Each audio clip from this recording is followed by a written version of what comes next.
President Biden will address a joint session of Congress tonight with the State of the Union. And Suzanne Chadha, a political science professor at North Central College, is joining us now as we preview that. Professor Chadha, thanks for being with us. Let's start off by talking about the stakes here. Could this appearance, to what degree do you think, make or break Biden's chances to remain president?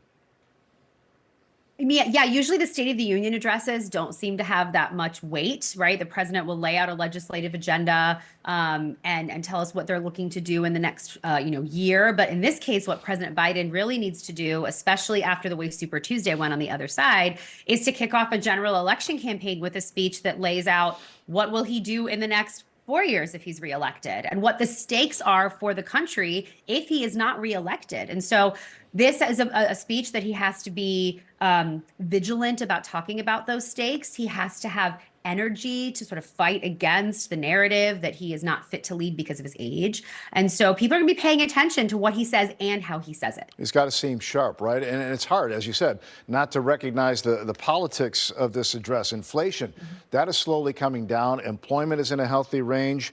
Inflation is down. I mean, not so much with, the stuff of life, housing and groceries here, but what do you think that he needs to really hit on? Israel is hurting him, crime, the border, as you mentioned, his health here. What does he have to do to overcome this 38% approval rating? Yeah, you pointed out, right, he's got a lot of stuff he has to talk about in a particularly short amount of time, and he has to do it in a way where he is energetic, right? I know the Republican response a little bit has already been released, and one of the things, the language that's used is he is a dithering and diminished leader. And so he has to present how well the economy is doing, and the fact that he's going to go after corporate profits as a reason inflation still feels high in terms of goods that we purchase. He has to talk about the fact that he has a solution for the border crisis, but Congress and the Republicans in Congress are the ones being obstructionist. Excuse me. And he has to do all of that while also juxtaposing himself with what a 4 years of another President Trump administration would look like. And that is going to be a challenge when people don't think that he's the right leader to do that because of that low approval rating. Yeah, I mean, you hit it on the head there, talking about, dithering. I mean, we've seen negative campaigns here, but I mean, we're really in unprecedented times here. And this could be a tough audience that he is going to be going up against tonight. You mentioned the GOP response. Alabama Senator Katie Britt, the youngest Republican elected to the Senate. How civil do you expect things to be or not be tonight? We already heard from Marjorie Taylor Greene.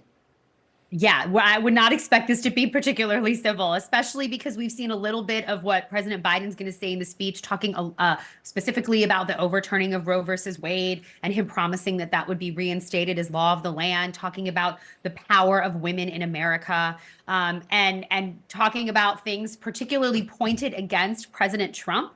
And those talking points are not going to make for unity, but I don't think that that's what he wants to do, right? Or needs to do, I should say. It's not that he doesn't want to unify the nation, but he knows that there's a group of people that he cannot reach. And so how can he mobilize those that voted for him before and persuade some that are on the fence to either come back to him or to come and vote for him for the first time? I saw one of the excerpts released earlier where he really does talk about protecting reproductive rights.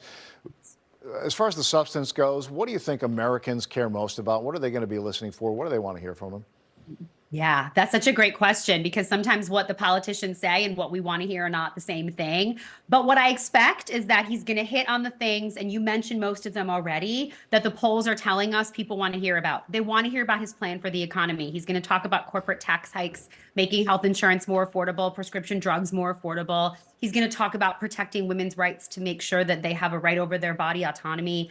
He should talk about immigration, the things that people are talking about. But I think the most important thing, almost than the substance, is how he delivers it. We're going to be looking for the energy, the clarity, and a real vision. And those, I think, almost more important than the nuts and bolts of the speech. We'll see how he rises to the moment.